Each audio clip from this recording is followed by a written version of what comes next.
You can start recording now, Chetan. Children, our today's topic is formation of zygote, implantation of embryo,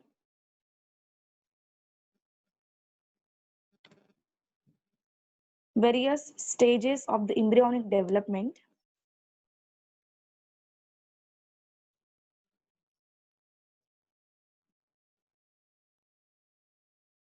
okay, and at the last we will discuss about the contraception. I will try to cover maximum topics today. So whatever doubts you have in between, you can drop a message in the chat box. So let's begin with the zygote formation.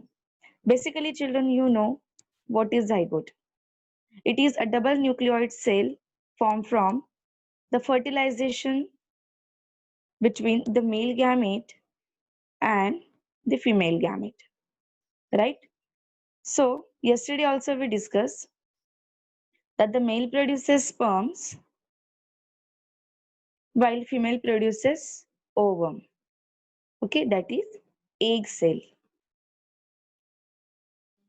So children, in a female, the production of egg cell is called oogenesis. Look at the spelling I have written. The process of formation of egg cell by female ovary, okay, is called oogenesis. And the process of production of sperms is called spermatogenesis. Spermatogenesis. Okay अब इसका duration कैसा है? oogenesis का ये जो process है उसका duration है अबाउट 1 मंथ का. Okay, about 1 month. मतलब 1 मंथ में आपकी जो ओवरी होती है वो एक पर्टिकुलर एक सेल को प्रोड्यूस करके मैच्योर करके फैलोपियन ट्यूब में रिलीज करती है, राइट? और वैसे स्पर्मेटोजेनेसिस का ड्यूरेशन होता है 14 डेज. इस प्रोसेस का ड्यूरेशन है 14 to 15 डेज का. 14 to 15 डेज में न्यू स्पर्म्स बन के मैच्योर होके प्रोड्यूस होते हैं, right? So these are the two processes which I have discussed with you, oogenesis and spermatogenesis. Now children, this process of spermatogenesis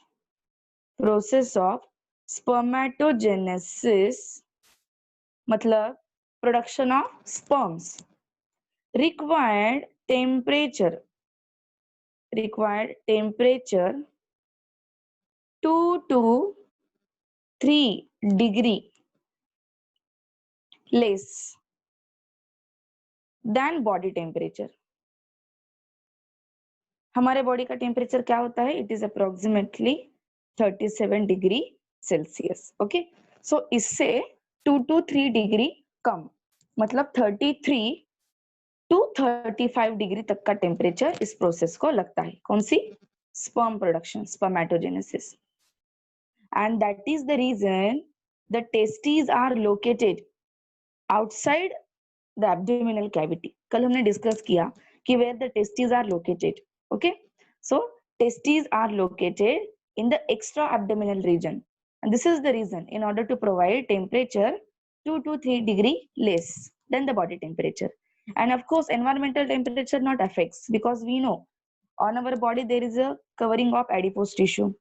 Our body's blood temperature, our body's blood maintain the temperature. That is the process of homeostasis. We know homeostasis, जिससे हमारे body का temperature maintain होता है. So of course की external temperature जो कुछ भी है उससे टेस्टिस के टेम्परेचर को कुछ भी अफेक्ट नहीं होता है. सो टेस्टिस का टेम्परेचर अप्रोक्सीमेटली होगा 30 degree Celsius to 35 degree Celsius. Okay, and which is beneficial for the spermatogenesis process. I hope you understood this student. Let's come to our today's topic once again. So today we are discussing about the fertilization. Okay, so we know the male produces sperms and the female produces ovum. अब ये दोनों में fusion कैसे होगा? ये दोनों मतलब आपस में कैसे मिलेंगे? So that process I told you that is called copulation. Copulation process से क्या होगा, जो स्पर्म्स है वो स्पर्म्स ऐसे फीमेल वजाइनल पैसेज से ट्रैवल होते होते होते होते यूटेरस तक आएंगे। यूटेरस से ये ट्रैवल होते होते कहाँ तक आएंगे, फैलोपियन ट्यूब में आएंगे इस तरीके से। And at this part you can see that the egg is getting fertilized by the sperm. Okay, इस तरीके से एग होता है, उसको एक कवरिंग होता है, that covering is called corpus luteum. क्या बोलते हैं इसको, कॉर्पस ल्यूटियम। नोट्स में आ जाएगा सब, अभी सिर्फ सुनो लेक्चर, कॉर्पस ल्यूटियम। ओके, अब इसमें क्या होता है कि स्पर्म जो है, ये स्पर्म इस तरीके से होगा, राइट। तो ये स्पर्म ये एक सेल को क्या करेगा, फ्यूज, इसमें पेनेट्रेट करेगा और अपना न्यूक्लियस जो है ये इसमें रिलीज कर देगा और बाद में निकल जाएगा यहाँ से। न्यूक्लियस रिलीज करते ही इसका काम खत्म, राइट। तो अभी ये जो एक सेल है जो फर्टिलाइज्ड हो गई है स्पर्म से, कैसे पता चलेगा, क्योंकि इसमें 2 न्यूक्लियस है, मतलब 23 क्रोमोसोम्स एक सेल से आए हैं और 23 क्रोमोसोम स्पर्म से आए हैं। कितने हो गए टोटल, टोटल हो गए 23 पेयर्स, जो कि नॉर्मल सेट होता है हमारे बॉडी के सारे सेल का, मतलब 46 क्रोमोसोम। ओके, सो ये जो डबल न्यूक्लियस वाला सेल है जो फर्टिलाइज्ड एग है, so this fertilized egg is called zygote. Okay, define कैसे करेंगे आप सिंपल वर्ड में, fertilized egg is called zygote and this zygote is with a 2 nucleus. One is of that egg cell itself and another has came from the sperm cell.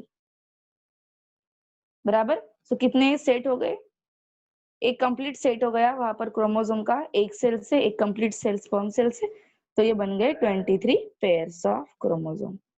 So question आ सकता है, how many chromosomes are present in egg cell, तो आप लिखोगे 23। How many chromosomes are there in sperm cell, तो आप लिखोगे 23। या फिर कभी कभी नंबर भी आता है इस तरीके से, n। How many chromosomes are there in egg cell, n number of chromosome. How many chromosomes are there in a sperm cell, n number of chromosome. But how many chromosomes are there in a zygote, so you will write 2n. 2n 2n मतलब 23 pairs, मतलब ही 46 chromosome. Remember these numbers. Okay, now here you can see children, in this diagram here is the magnified structure of the ovary is shown and that process indicate the ovulation, that is the egg production. तो आप देख सकते हैं कि एक ovary है, ठीक है, और ये ओवरी एक सेल प्रोड्यूस कर रही है, बराबर। तो एक सेल कैसे होगा मैं आपको बताती हूँ, इस तरीके से एक आपका फॉलिकल सेल होगा। कौन सा cell, follicle cell. Follicle cell के अंदर ये एक सेल को बनाया जाएगा और इसको मैच्योर किया जाएगा और ये उसका न्यूक्लियस, बराबर। सो आप देख सकते हैं कि यहाँ पे एक फॉलिकल सेल डेवलप हो रही है। Okay, look at this structure, look at this stage wise development है, लुक एट दिस। अब यहाँ पर ये एक फॉलिकल, उसके अंदर एक सेल, फॉलिकल उसके अंदर एक सेल, फॉलिकल उसके अंदर एक सेल, फॉलिकल उसके अंदर एक cell, right. And now here you can see the follicle is now getting burst, मतलब फूट रहा है और ये एक सेल को फैलोपियन ट्यूब में शूट कर रहा है, ठीक है, उसको मतलब ऐसे शूट आउट कर रहा है, उसको वहां पर वो रिलीज कर रहा है, राइट। सो ये स्टेज वाइज प्रोडक्शन है एक सेल का। और एट द लास्ट क्या होता है, ये एक सेल इस तरीके से फैलोपियन ट्यूब में रिलीज किया जाएगा, राइट। अब ये जब आगे जाएगा तो यहाँ पर इसको स्पर्म्स मिलेंगे, राइट, और स्पर्म के साथ इसका क्या हो जाएगा, फर्टिलाइजेशन। अब जब फर्टिलाइजेशन हो जाएगा तो इसमें कितने न्यूक्लियस होंगे, जैसे मैंने आपको बताया, that fertilized egg cell have the 2 nucleus, here you can see. Now this 2 nucleus get mixed. Okay, these 2 nucleus get mixed to form single nuclei where all chromosomes are there in a pairs, 23 pairs. अब क्या होगा, this cell divide by mitosis, ये cell mitosis से divide होगा and one cell divides to form 2 cell, each will have 23 pairs of chromosome in each. Now you can see here in the next diagram. The two egg cells are there and each cell with a 23 pairs of chromosome. अब हर एक cell double होगी और हर एक cell double होते होते वहां पे ये डबल में इंक्रीज होते जाएंगे सेल्स के नंबर, और आप देख सकते हैं कि वहां पे zygote is getting developed to embryo. And by what process the cells are dividing? Mitosis. Mitosis में क्या होगा, इसका significance क्या है? The each cell will have the equal number of chromosome after division, right? Now you can see here, this 2 cell then further divide by mitosis to form 4 cell. 4 cells further divide by mitosis to form 8 cell. 8 cell further divide by mitosis to form 16 cell. और इस 16 cell का जो stage होता है इसको बोलते हैं morula stage of the embryo. कौन सी stage? Morula stage of the embryo. ठीक है, बहुत सारे स्टेजेस है, मोरुल्ला है, ब्लास्टुला, गैस्ट्रुला, नोट्स में सब आ जाएगा. सिलेबस में आपको स्टेज ऑफ एम्ब्रियोज नहीं है, ये नाम भी आपको नहीं है, एक्स्ट्रा बताया, सिर्फ समझ लो, जितना नोट्स में आएगा उतना ही पढ़ना. ठीक है, एक्स्ट्रा नॉलेज लेना है तो कोई बात नहीं, आप पढ़ सकते हैं कि what are the stages of embryo, you can check in the Google and you can learn, right? But in your syllabus it is not there in 10th standard. So the 16 stage of embryo, 16 cell stage embryo is called morula. अब क्या होता है, ये जो मोरुल्ला के बाद जो blastula की स्टेज आती है, मतलब थोड़ी उससे और ज्यादा सेल्स उसमें, ये स्टेज में एम्ब्रियो क्या होता है? इम्प्लांट. एम्ब्रियो का क्या होता है? इम्प्लांटेशन. डेफिनेशन बताऊंगी, प्रोसेस भी बताऊंगी. उसके पहले एक चीज डिस्कस करनी है. क्वेश्चन आता है, where the fertilization between male and female gamete takes place. So what you will write? In fallopian tube. In fallopian tube मतलब ओविडक्ट. क्या होता है? ओविडक्ट. ये देखो, ये जो पोर्शन मैंने आपको बताया है, लुक एट दिस, ए वाला पोर्शन यहां से लेके यहां तक का ट्यूब. ठीक है, ए वाले पोर्शन को हम क्या बोलते हैं? ओविडक्ट और फैलोपियन ट्यूब. यहीं पर फर्टिलाइजेशन होगा, ओवरी में नहीं होगा, यूटेरस में नहीं होगा, वजाना में तो बिल्कुल भी नहीं होगा, यहाँ पर फर्टिलाइजेशन होगा. सो क्वेश्चन आता है, site of fertilization in between male and female gametes, we will write oviduct. Okay, now आगे आता है question implantation. What is an implantation? Implantation is the process of attachment of embryo. Embryo मतलब several stage that developing zygote. Okay, so attachment of embryo to कहाँ पर? wall of uterus. wall of uterus. uterus के wall को ये embryo क्या हो जाता है? attach हो जाता है. right, you can see here in the last part. See, the embryo is getting attached to the uterine wall, and this process of attachment of embryo to the inner wall of uterus is called an implantation.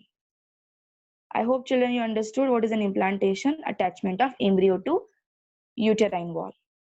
Now what happens once it get attached to the uterine wall, it start developing from there. जैसे कि ये uterus की wall है, ठीक है, यहाँ पर ये एम्ब्रियो इस तरीके से अटैच हो गया. अब यहाँ से इसकी डेवलपमेंट स्टार्ट हो जाती है.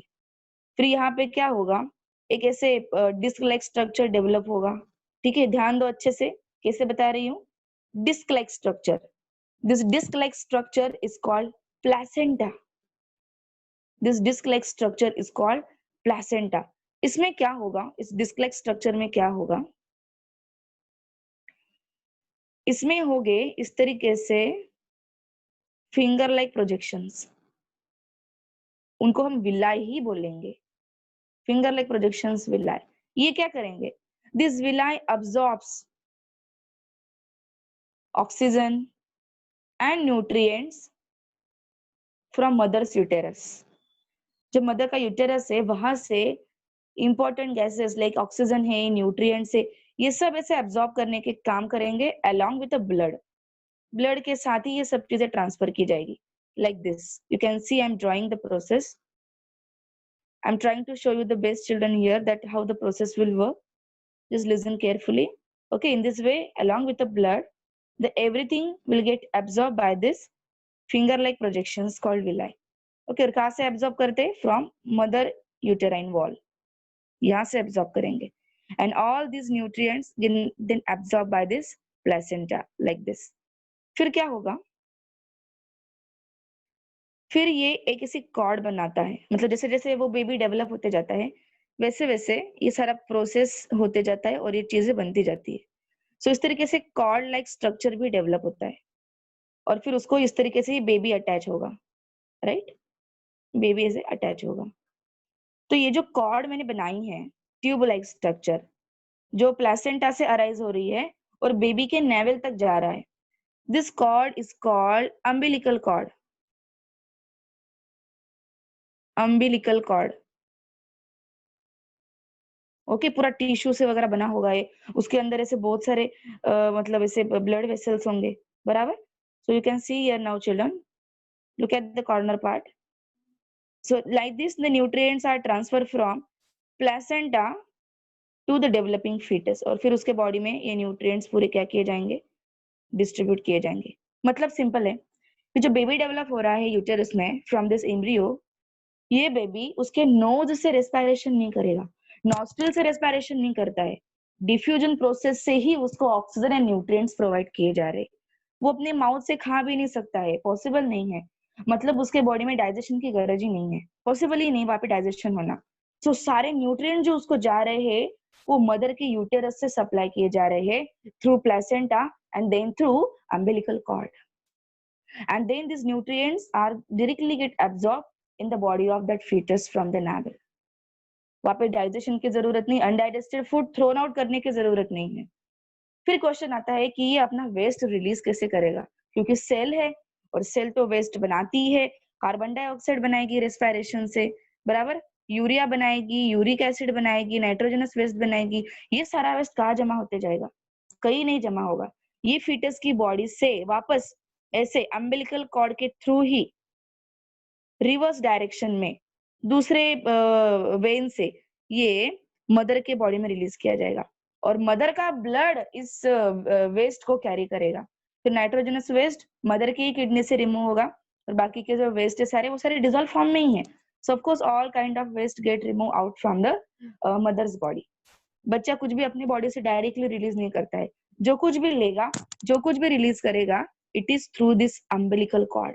It is through the umbilical cord. Okay, now I will show you one thing, that how the baby is situated in the mother's uterus.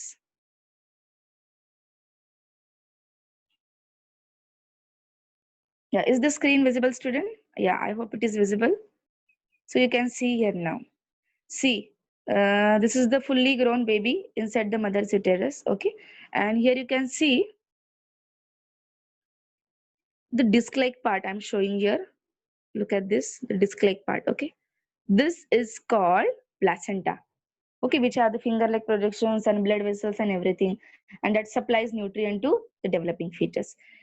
Here you can see the cord-like structure is there, arises from placenta to the baby's navel.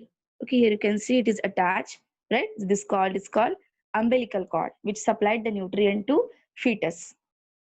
And this is the wall of uterus. This is the uterus. Okay, and once the baby is fully grown, once it have the pains of the delivery, then the baby is get released out of the vaginal passage.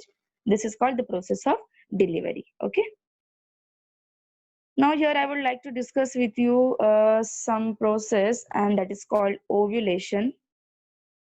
Okay, and then we will discuss two more terms like menarche and menopause. Okay, so let's come to our previous diagram.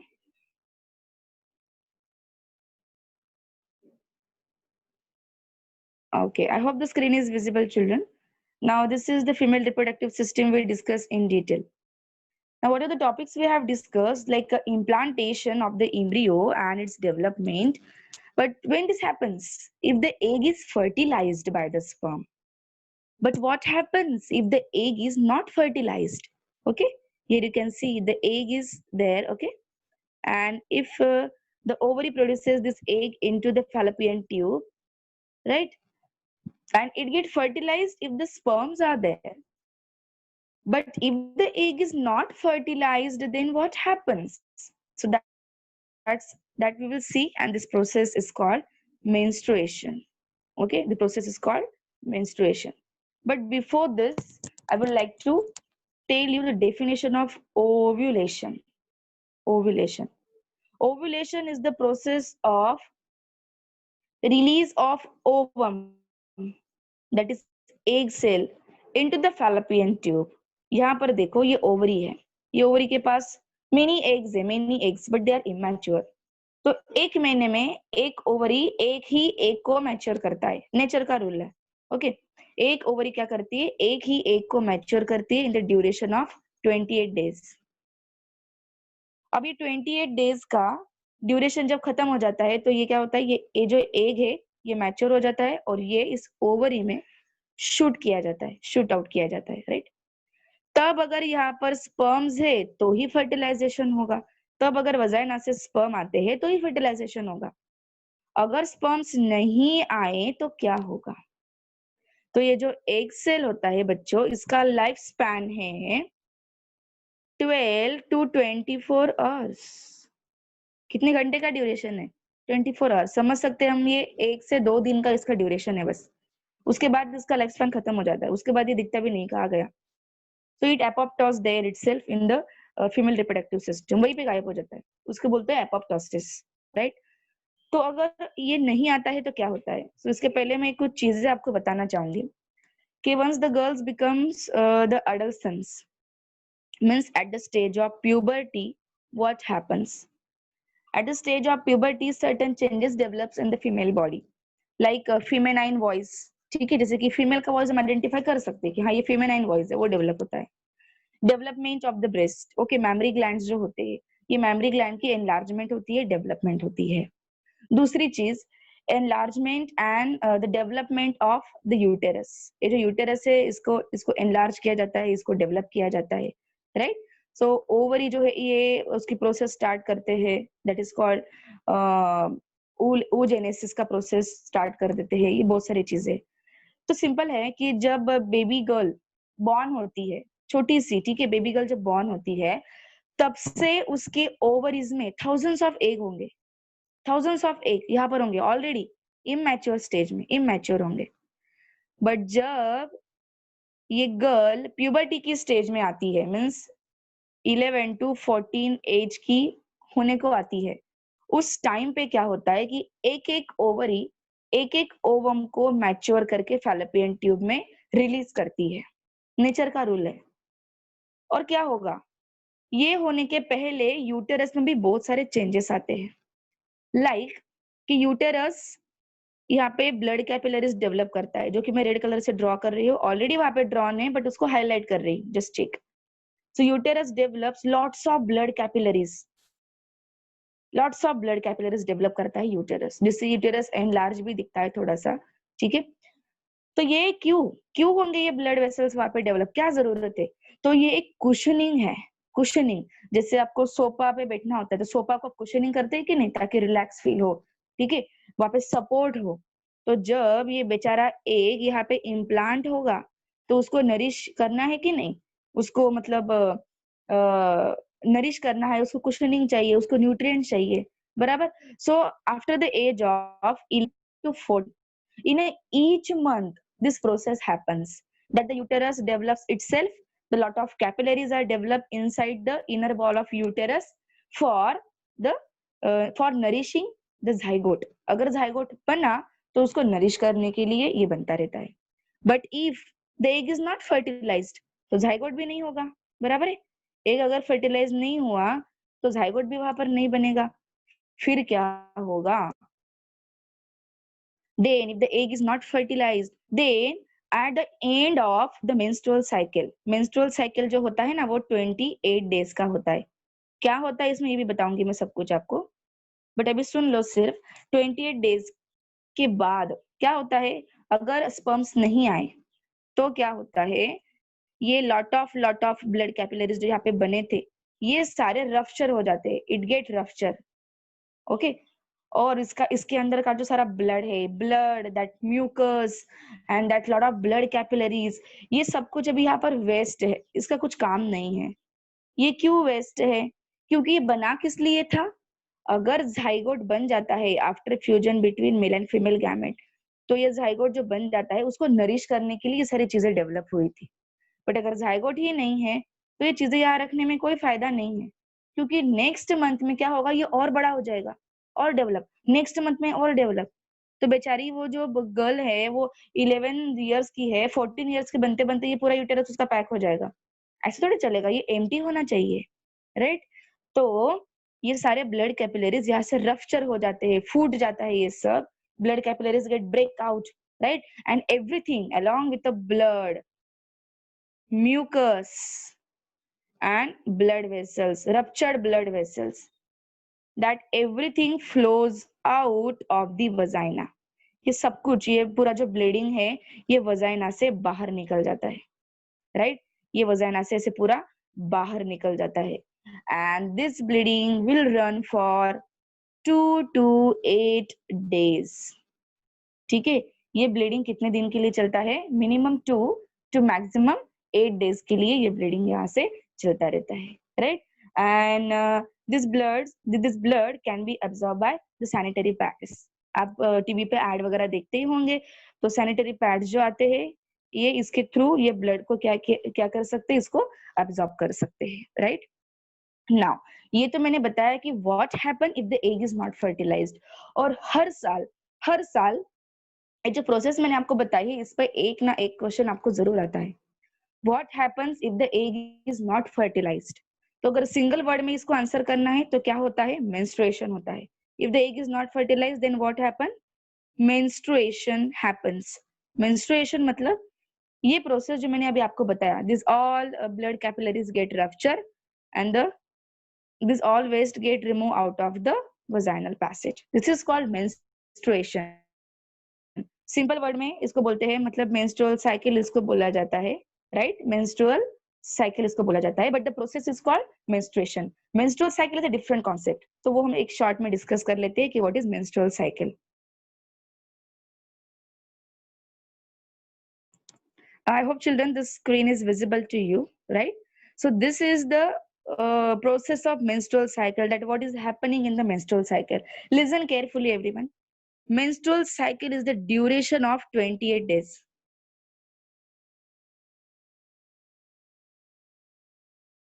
Okay, it is a duration of 28 days. और menstrual cycle किसमें होती है? ये female body में होती है, right? Menstrual cycle में क्या होता है, यहाँ देखो नीचे की डायरेक्शन में ये यूटेरस की वॉल है। ओके, यूटेरस की वॉल है, आप देख सकते हैं कि कैसे डेवलप हो रही है। तो ये 28 डेज के ड्यूरेशन में क्या होता है, यूटेरस स्टार्ट प्रिपेयरिंग इटसेल्फ। क्यों प्रिपेयर करता है और क्या प्रिपेयर करता है? देखो नीचे पूरे ब्लड कैपिलरीज डेवलप हो रहे हैं, आप देख सकते हैं। So within this menstrual cycle, the uterus prepare itself for the nourishment of zygote. अगर zygote बन जाता है भाई, तो उसके nourishment के लिए यूटेरस खुद को प्रिपेयर करता है, डेवलप करता है। अब ये जो menstrual cycle, जो 28 डेज का ये जो पीरियड है, इसका मिडल जो होता है, मिडल मतलब क्या? 14th day. ध्यान दो अच्छे से, मिडल मतलब क्या? ये 28 डेज के ड्यूरेशन का मिडल मतलब 14th डे। इस 14th डे को बोलते हैं ओव्यूलेशन पीरियड। क्या बोलते हैं इसको? Ovulation period. मतलब इसी पीरियड में ये जो ओवरी है, ये ओवरी क्या करती है? ओवम को रिलीज करती है फैलोपियन ट्यूब में। जैसे मैंने बताया था, ovulation means the duration where the ovary shoot out egg into the fallopian tube, right? तो ये वो वाला पीरियड।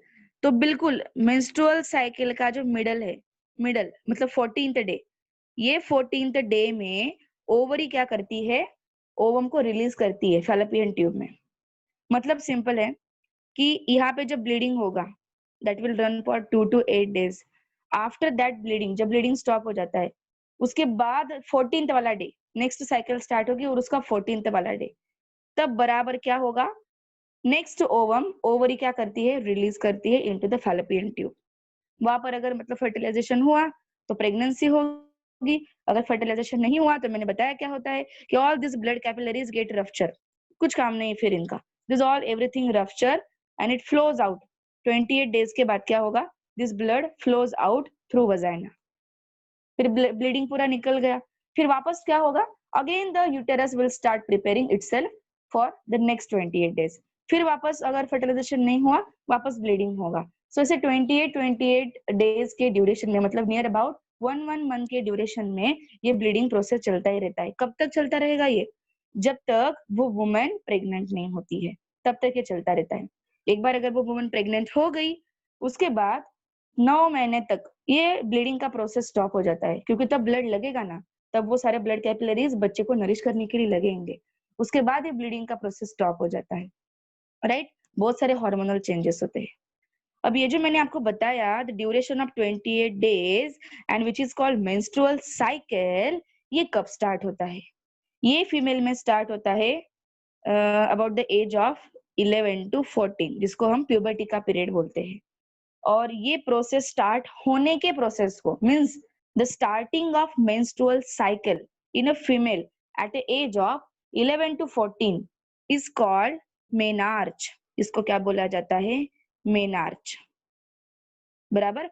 तब ये वुमन रेडी हो जाती है न्यू वन को बनाने के लिए, मतलब बच्चे को बनाने के लिए वहां पे वुमन रेडी हो जाती है, जब उसमें स्टार्ट हो जाती है मेंस्ट्रुअल साइकिल। जब उसमें मेंस्ट्रुअल साइकिल स्टार्ट हुई है, तब तक वो वुमन मतलब न्यू वन को नहीं बना सकती है। So the process of starting of menstrual cycle is called menarche. अब इसका कुछ एज भी ऐसा है कि जब ये प्रोसेस स्टॉप हो जाती है, जब हार्मोन सिक्रेशन बंद वगैरह हो जाता है, तो ये प्रोसेस नहीं होती है। So it happens at the age of 45 to 50 in a woman. Womens जब 45-50 के अबाउट हो जाते हैं, तब ये मेंस्ट्रुअल साइकिल का प्रोसेस स्टॉप हो जाता है, क्योंकि हार्मोन्स के बहुत सारे चेंजेस होते हैं, एस्ट्रोजन प्रोजेस्टेरॉन के सिक्रेशंस वहां पे कम हो जाते हैं, तो ये प्रोसेस बंद हो जाती है, राइट? और उस प्रोसेस को बोलते हैं मेनोपॉज। मेनोपॉज। पॉज का मतलब तो पता है, बंद होना। तो मेंस्ट्रुअल साइकिल जब बंद हो जाता है permanently, okay, the permanent stoppage of menstrual cycle in a female at the age of 45 to 50 is called menopause. Okay, उसके बाद वुमन कभी प्रेग्नेंट नहीं हो सकती है। इवन स्पर्म्स भी वहां पर आते हैं, लेकिन वहां पे एग नहीं होता है, तो वहां पर प्रेगनेंसी के चांसेस नहीं होते हैं। सो याद रखना, प्रेगनेंसी के चांसेस कब है? इधर मेंस्ट्रुअल साइकिल में ध्यान दो, इधर कब है प्रेगनेंसी के chances? During the ovulation period, मतलब 28 डेज के ड्यूरेशन का मिडल, जिसको हम बोलते हैं ओव्यूलेशन, तब प्रेगनेंसी के चांसेस है। क्यों? क्योंकि एग का लाइफ स्पैन बस 1 या 2 दिन का है, बराबर? जब यहाँ पे एग रिलीज किया जाएगा, आप देख सकते हैं कि यहाँ पे एग रिलीज हो रहा है, देखो ओवरी क्या कर रही है? एग को रिलीज कर रही है। तो ये एग बेचारा 1 या 2 दिन के लिए रहेगा। तब अगर स्पर्म्स आते हैं, तो तब वहां पे प्रेगनेंसी के चांसेस है। उसके बाद ये एग यहाँ पे नहीं रहेगा। उसके बाद अगर वहां पे स्पर्म्स आते भी है, तो भी वहां पे प्रेगनेंसी नहीं होगी। उसके पहले भी अगर स्पर्म्स आते हैं, तो भी प्रेगनेंसी नहीं होती है, बराबर? So आज हमने डिस्कस किए बहुत सारे things, right? In tomorrow's lecture we will discuss about how to prevent unwanted pregnancy. Okay, yeah, Chirag.